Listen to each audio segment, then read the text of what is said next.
Ever wondered how your GPS navigates you through the city? Or how your internet data travels from one point to another? The answer lies in the world of graphs in mathematics. Now, don't confuse these with the bar graphs or pie charts you might be thinking of. In mathematical terms, a graph is a set of objects called points, or vertices, connected by links known as edges or arcs. These graphs are the invisible highways that guide everything from your morning commute to your late-night web surfing.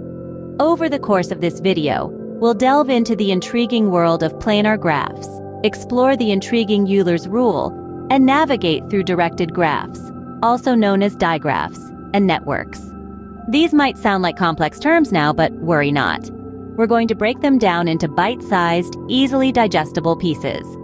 By the end of this video, you'll have a solid understanding of these concepts and how they play a crucial role in our daily lives.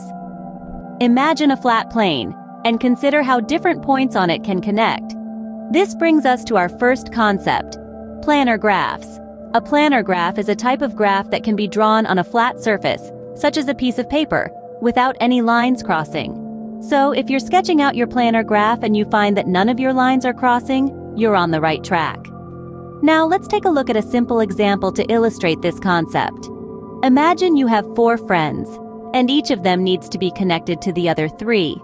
In a planar graph, you can draw this out without any of the lines crossing. So just remember, a planar graph is a graph that can be drawn on a flat surface without any lines crossing. It's as simple as that.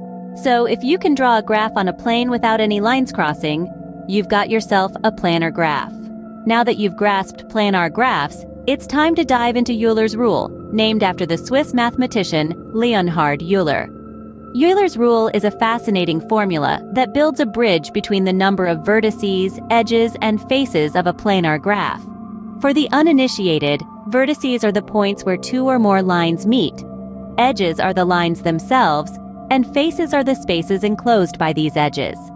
Let's consider a straightforward example, a cube. A cube has 8 vertices or corners, 12 edges, and 6 faces. Applying Euler's rule here, we add the number of faces, 6, to the number of vertices, 8, and then subtract the number of edges, 12. The result? A solid 2.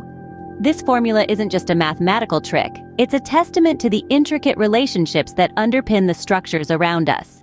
Remember, for any planar graph, Euler's rule holds that the number of vertices minus the number of edges plus the number of faces equals 2. What if the connections between points have a specific direction? This is where directed graphs or digraphs come into play. Imagine a city where roads are one-way streets. How would you represent this as a graph? A simple graph wouldn't suffice, as it doesn't account for the direction of travel. This is when we turn to digraphs. In a digraph, each edge or connection between vertices has an assigned direction. This direction is typically indicated by an arrow. So, if we were to represent our city of one-way streets, each road would be an edge with an arrow pointing in the direction of permitted travel. But what about systems that are a bit more complex? This is where networks come in. Networks are essentially digraphs used to represent real-world systems. Let's consider the internet.